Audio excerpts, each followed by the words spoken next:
WWE, baby.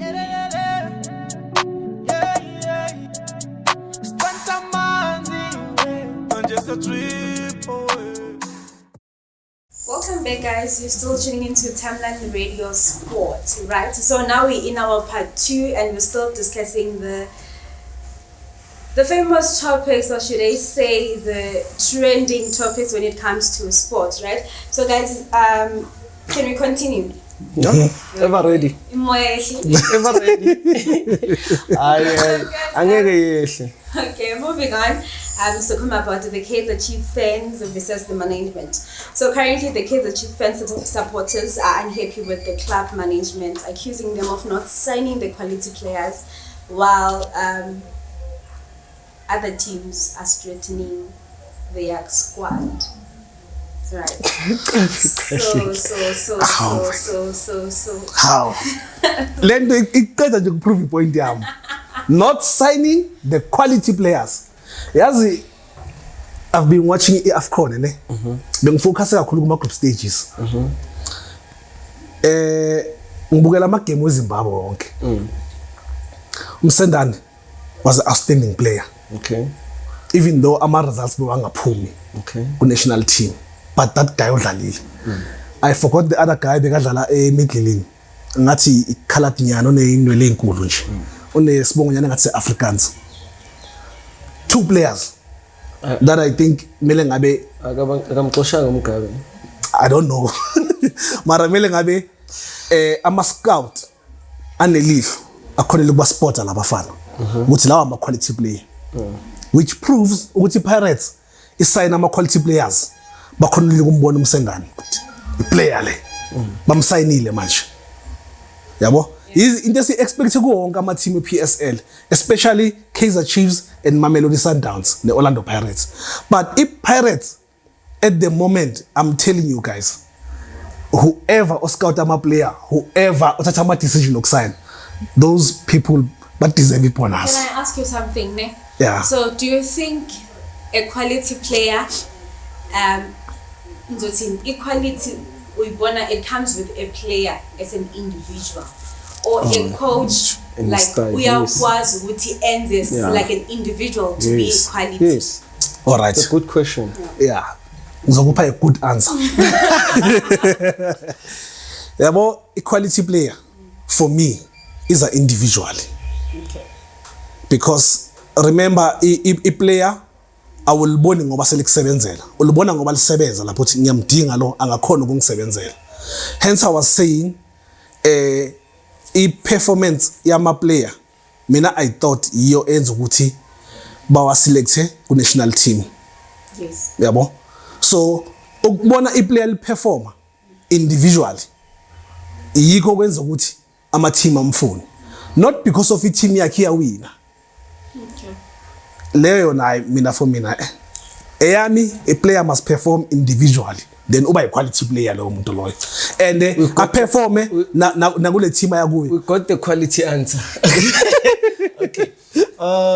I think ukuthi also kumele si check ukuthi angithi sine team ne that has its own philosophy, sine coach ne that should also be aligned to a team philosophy. Or if we feel ukuthi philosophical coach it's good, then it can take our team into greener pastures. And then sine qualities that a person possesses, a player. If we're talking about a quality player, and then we're talking about qualities that you have as a person, I think Z2 was fun.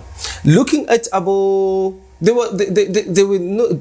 I don't ever think Kingston Carter was a quality player. Kaizer Chiefs. David Khatebe was a quality player. No, but he has certain qualities that we needed in order for Kaizer Chiefs was winner. By then, with those people, we won things.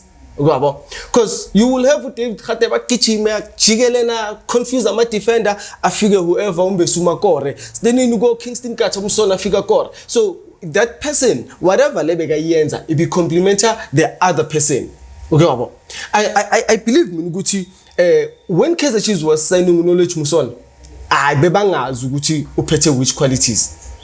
ubambone sekayenza lezi zinto lezi azenzayo because of apparently knowledge Musona ufikile bekumele usayina neSundowns at the time umsheku bekumele asayine neKaizer Chiefs. I don't know kwayenzakalani kwaba naleyo swap player but azange afike uJimmy Scales sekafika sekayadlala ufike wahlala and then kwaqala kwagrind or whatever lento lokuthi okay this person singamsebenzisa kanje nakanje. So like in football I think ukuthi it depends ngokuthi ucoach makafika ufunani like and then iplayer likwazi ukuthi li deliver in. Look at Awado khona manje ku Pirates ufike umfukeng ashisa mina ngifila ngathi ufike wamdropa like ufike wamdropa. So now umfukeng asisambuki njengaleli ya quality player leli beka yilo like last season and then now it comes to a point ukuthi ungifuna improve right ukuthi ngithi no give Mufukeng another season go Pirates kungabi one season wonder. So that's the thing with quality Nyala. Number 1 ngifuna uku-attack le fact yakhe ukuthi iphilosophy kuyana ngephilosophy ye team yabo. 1 take PSG philosophy awayifani Real Madrid. Yeah.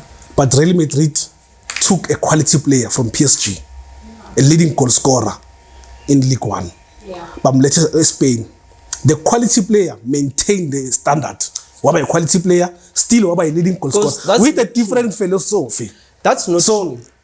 Mbappe had to adjust kwi Real Madrid. Mbappe akafikanga wabhenga ama goals. Mbappe had to adjust. Mbappe first season yakhe ube leading goal scorer. Yes, it's fine. First season, but couple of games awadlalile Mbappe like was misfiring and people were starting with manje bathi hayi Mbappe flop, Mbappe in. And then that's when waqala ukuziprove. Remember there are certain things that you need to adjust. We are having this player, yes. I know ukuthi mina maybe ngijwayele ukudlala nge-front 3 and then now sengizodlala nge-striker C1. So Mbappe had to adjust.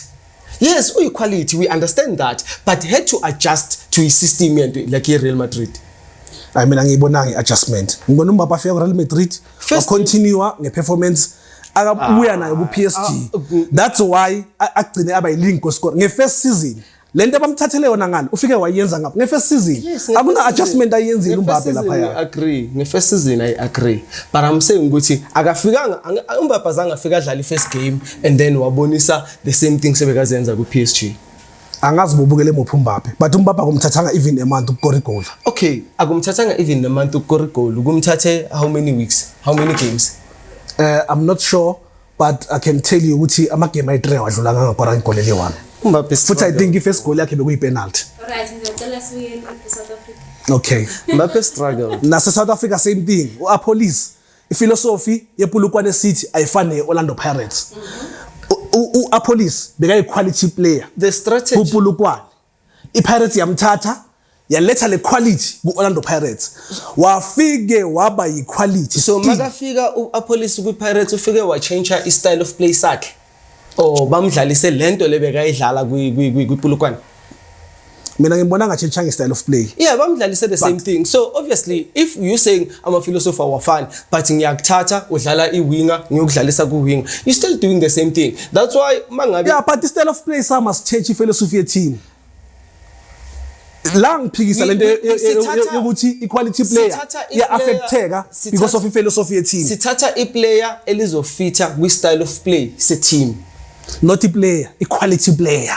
According to our philosophy, sesiyayivala le topic. But Police uyafita kwinto kwi style of play Pirates. Yes, I do understand that. Ufuna nje sivale kancane. So because this topic was about the fence against the fence. Yeah, and versus their management. So I just want to know, do you think the patient is needed or should the management act like immediately? Because I need to like siyazizi khalo Zama fans. Is there a Kosi fan here? I think hello. No, yazi ukuthi mina one thing that I know about ama fans ama fans ilabantu laba abafuna ama results. Fans are driven by results, uyabo. So the same Kaizer Chiefs if you win, they will be happy. Bazo celebrate kube mnandi South Africa yonke. But if they are losing and then kuqala kuba i-problem. Same thing ngalesikhathi leso Stuart Baxter afika ku Chiefs. They said kuthengwa ama reject nani wafika wathatha league wathathani and then ukabona ukuthi we were happy by then. So so far one thing ekhona I feel like ukuthi angeke sijabulise everyone. Yes, Kaizer Chiefs is not signing and they are not good ngokusign from ukudala balokhu bangekho good ngokusign. I think they should go back ukuthi they find a way ukuthi whatever that they develop and then ikwazi ukuthi basebenzele. Okay. So can we also move on to our topic? So this one is about Orlando Pirates transfer activity, right? So Orlando Pirates made headlines by signing the 2 quality players that we saw during the week, right? True. So I just want to know, guys, does this are Pirates showing a better ambition when it comes to when you compare Pirates with other teams? Yeah, they've been showing a better ambition with nothing to show. Cabinet. So do you think this could this signing make maybe Pirates like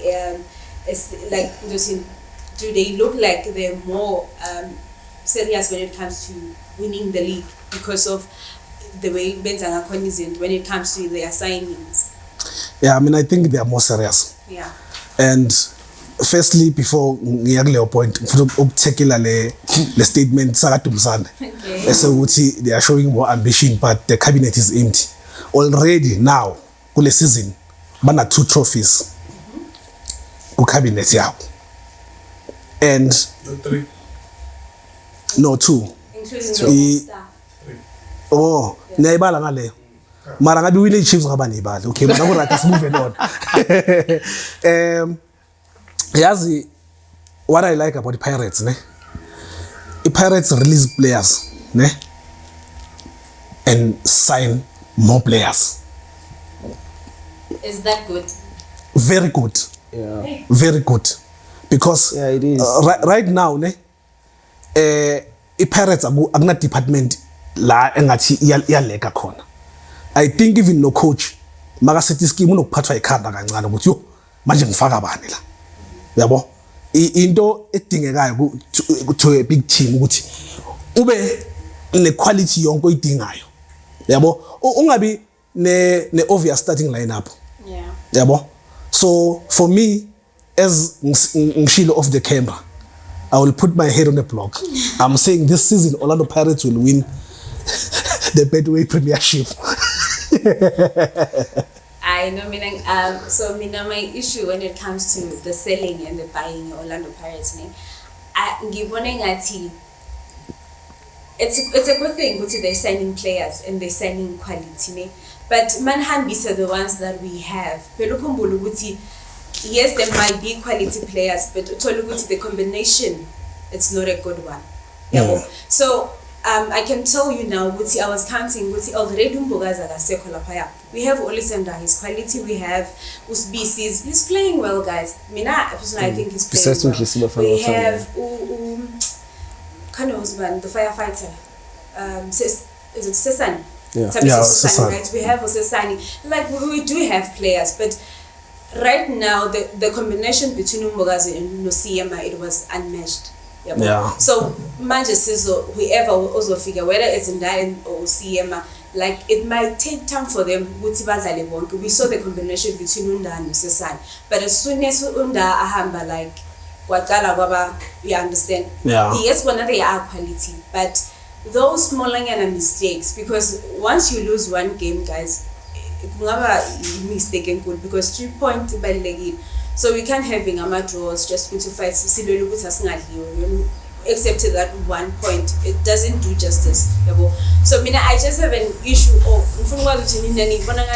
don't you think it does affect the team? Yes, all of them are quality. I even said there was a rumor that Mundau might be coming to Pirates. We saw it again. I was like, he's a quality player, but my other issue was I even said, okay, if Mundau is coming to Orlando Pirates, it simply means Shandu is going, because already Shandu bayam bench because of Libizo. And lucky enough, Libizo utole the game time because of Walimalu Ovandroy, you understand? So it's a good thing to sign quality players, and it's a good thing to have a good team B. Yeah, because we were able to win the the all-star with our team B, Yeah. because most of the stars were not there. But what does it say to other players? Do you think it's a good thing to be signing quality while we need quality? Because like everyone was alive, like every position, like it's a good thing there's a pressure or there's competition amongst the team in the dressing room. But don't you think other players having that? It's a motivation sometimes, but like as we are saying, it depends on the coach that you are having. How does now he motivate players in terms of like a competition? But into it's good that they are signing and they are also releasing, because you can never have a player position 3 I4 a good way 4, so you can either have maybe 2 and then maybe 1 so that there's funda kulaba, so that while these 2 are still competing, and then kona like low or like like you're counting about Van Royen kusanondlozi. Yes. So the good thing with undlozi mncane, and then if these 2 are competing, then mangabe sebaphuma boy 2, the boy uzoba seka matured because uzobafunda at least from the 2 quality players. So I feel like yes, releasing it's good, and also like sign ama quality players like nakulogo right, for as long as lelo player lelo lizofika lingene lifithe lenze lento levele like ebe liyenze team inayo, or lenze lento lezosiza team ukuthi ephambili. Yeah, and the other thing, monga checker this thing yama winga wabo. Remember besazi Mofokeng kuye osebenza kakhulu, yabo. And makuzabo apolice ama introduction wabo sibilebeli nani abantu bebaqala ukuquestion abantu yo manje kuzoyenziwa kanjani lapha ya. Then walimala Mofokeng. Kwayenzakalani? Beza labayana bafike bavala igap and bayivalisisa kahle. So that's why ngithi mina it's very good ukusayina quality player. Uloku une quality player wena owazi ukuthi yile lidominator kule position le. Yabo? Yes, AKC ne defense it might be different because umbokazi njengoba manje angekho mhlambe I combination yama defender izoqala ukuthi kancane. But I don't think ukuthi izoba that bad ukuthi I team ingadliwa ama games alandelana, yabo? So with the Pirates no coach abanayo, mina ngiyabathemba leyo coach uhlala neplan and uyakwazi yeah, yabo? So okay. I don't think so a problem. Okay. So and for me, I also saw so I follow the page Orlando Pirates. We just when they posting their content, there are these players as up, but now they are part of the team. So that's why I was asking, do you think it's good for Pirates to continue signing players while they have players? Because their developing side is doing well. From Mama players are from the development, So that's why I was asking, do you think you guys it's good thing Pirates like is signing the players while we have the quality that we have? But Ngogu Shogwen, I think the league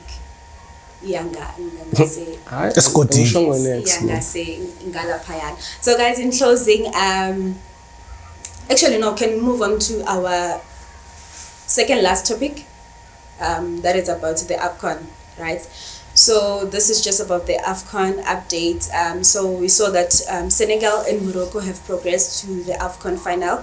So I just want to know, who do you think will win the AFCON between Senegal and Morocco? I mean, from the beginning, I've said Guti Senegal is will win. Yeah, I know people are thinking Guti because Morocco ya host nan equality is approval and we are my fans which I say for the equality around it. Senegal team yakona nje equality. So that's what we are the trophy. I would love to see Senegal winning, but I think Morocco is a win. I also think that. That's what them. Yeah. Like honestly, I think Morocco is a winner. I would love to see Senegal retire. Like honestly. Yeah. I'm also supporting Senegal, but I know with Morocco is a winner. And so it's 2 now. The 12. 3. Yeah. Oh, so shooting in 1. Yeah. Okay, so i-favorite food yami or ngithola imali or ngitholani benginama-team ayi-2 bengine-Morocco ngine-Ivory Coast. I was betting on the-Ivory Coast thinking ukuthi Egypt I've never Egypt ishaye South Africa Egypt waste. So guys, I want to know also which team has impressed you the most during the tournament?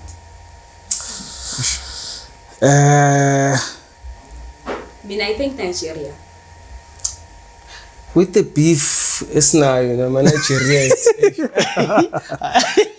Yeah, mara nami bang surprising, yes. The way approaching akoni tournament, yeah, bengibona ukuthi babonise hanga, yabo. And it's unfortunate ukuthi badliwe kuma penalties, yabo. So I think if bebana more time, bebazowina, yes. There's extra time, there's added time. Sometimes it's not enough, yes.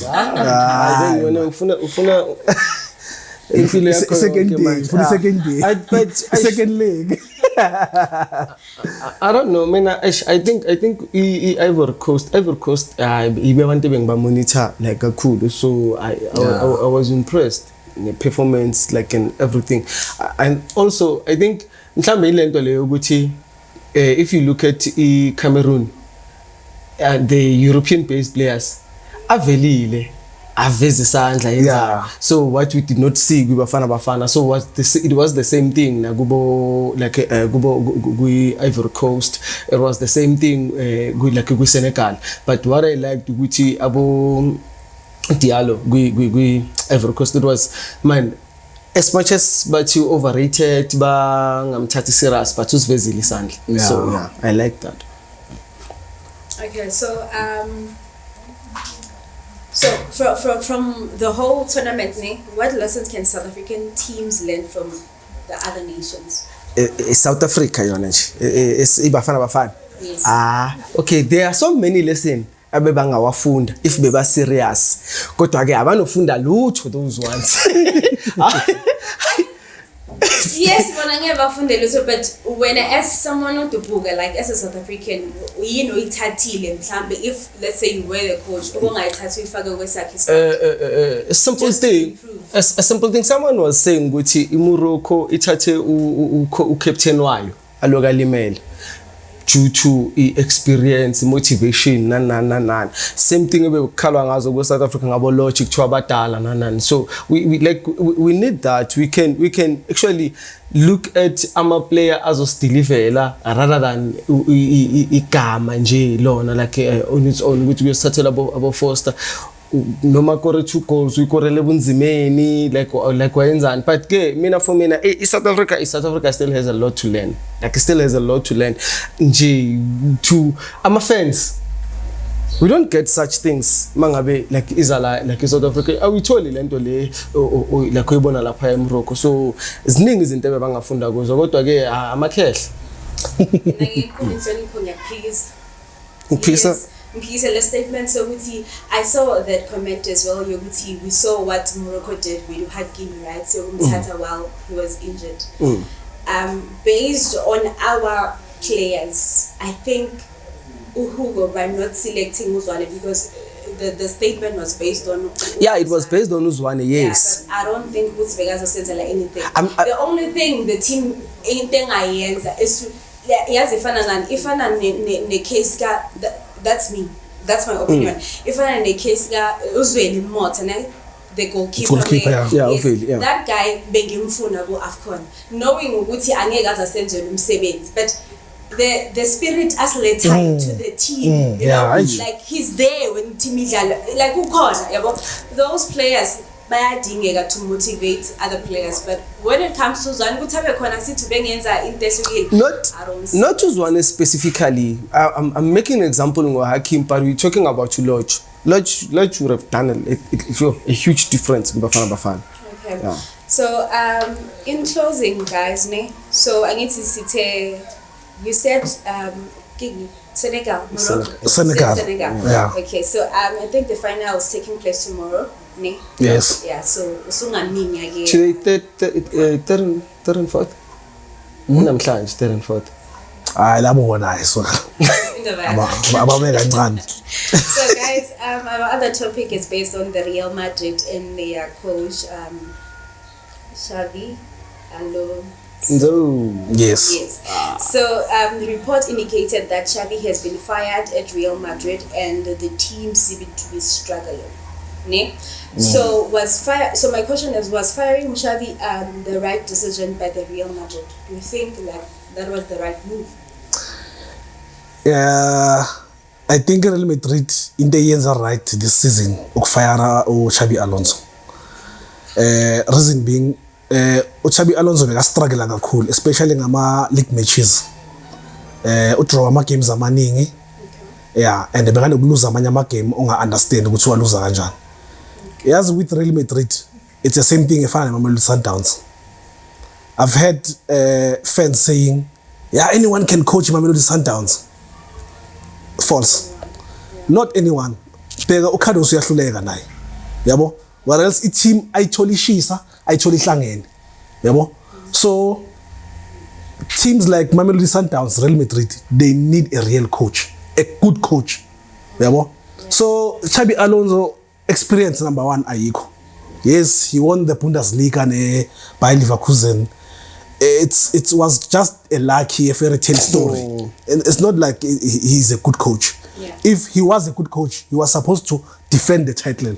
Germany. Okay. Yabo? Yeah. And as bonakalise more Champions League, yabo, to prove. So Real Madrid needs to find a good coach, and they need to take their time. Banga tactic pela, yabo? Yeah. Because I've heard rumors ukuthi ama player adelele coach in it's because abo coach beza nezinto ama player angazazi. Ama player they've been together for a very long time. Then coach musha. Yeah. I'll make example yaka who's this guy who coach Bayern Munich obekadlala Man City. Yeah. Pompani. Yeah. Have you seen how he's shouting at the players? Swearing at them.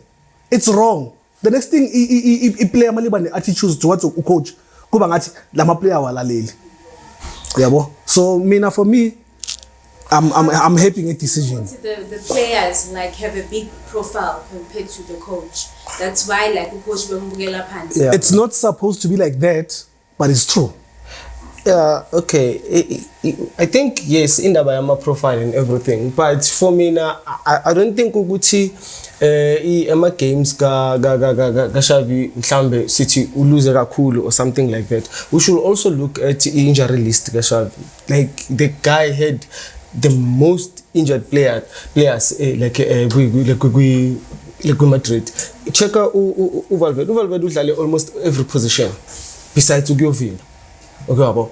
So it shows ukuthi injury list yakhe ingakanani. Even namanje mangothi check abo Trent balimele, abo Rudiger balimele. So there are so many players like ukuthi like bewalimala lapha. And kuna nama decision ukuthi controversial owabona ukuthi ay la okay Madrid idonswa ngomlenze na. Okay abo. So but you cannot dwell like on that. Mina uxosha coach because of such coach mhlambe uchika ama player nanani. Mina according to mina coach ubaba. Like you are a father to these people and you will talk to your kids like no matter how. The only thing ebengiyilwisa mina kuHugo Bros ukuthi aye ku social media or aye ku media ayokhuluma ngendlela akhuluma ngayo. But if you shout at your kid uyamthuka wenzani ulana naye, then ikuye because uyazi ukuthi I made a mistake and then I need to understand ukuthi ubaba hayi ukuthi uyangizonda. It's just that ukuthi une problem nalento le engiyenza at the particular like moment. So if we're going to have players who think they are bigger than the coach, and then it's going to be a problem. Okay guys, so we don't have minutes left in it. I just want you to be short. So who do you think will be the best or suitable coach for Real Madrid right now? I mean honestly I don't know. Like I don't know. The team is too big. Yeah. It's not that the team is too big. Zizo went there angena next wafike wa achieve. Okay. Uyabo. But it doesn't make sense if sizothi lona hayi akana experience akana in. It's the same as Manchester United. Yeah, yazi a problem as I've said ukuthi Real Madrid idinga isikhathi usiletho coach bangavele bajahe just because of abana coach. Yabo. So for now I believe in Abeloa I think uzoyenza umsebenzi alright for now. Yeah. Okay, guys, thank you so much. Thank you for your time. Thank you for your patience, and thank you for tuning in. Right. So, just in closing, do you have anything to say? 2026 na? Yeah. Okay. Asibonga ama viewers, siyabonga Ghost, ama viewers siyabonga subscription yakhula, siyabonga. Sibancenge futhi ukuthi batshela abanye. Yenza make your friend uya subscriber na yenze sure ukuthi umngane wakhe uya subscriber, sithole leyo 1000 lebe sigijimisa ne. Yeah. And then bafethu, and then nama sponsors siyawacela, more especially eKasi, ama product waseKasi, they can take a platform baze basponsor sikwazi ukuthi sipromote khona manje sisezus skiyadliwa la kumnandi ngizobathi sekunomdoko for breakfast. Yeah, basiphethe kahle bathe kunomdoko for breakfast, you know, and kudliwa ama fries, not ama chips uzwila ngithi. Yeah. Kudliwa ama fries guys, ama fries ezus. Yeah, so thank you guys for subscribing. Mina ngafake my head on the block ngathi I'm not going to close the show without emphasizing ukuthi amakhehla sikhathele yiwe abo Danny Jordan abo Ivan Khoza, they need to step down guys, like we tired. I no umuntu ungasakakhulume konke bengizokukhuluma ubeke kahle. I'm just happy nje ukuthi iBetway Premiership iyabuya, so hayi kuzoba mnandi. Okay. Yeah. Siyabonga. Thank you.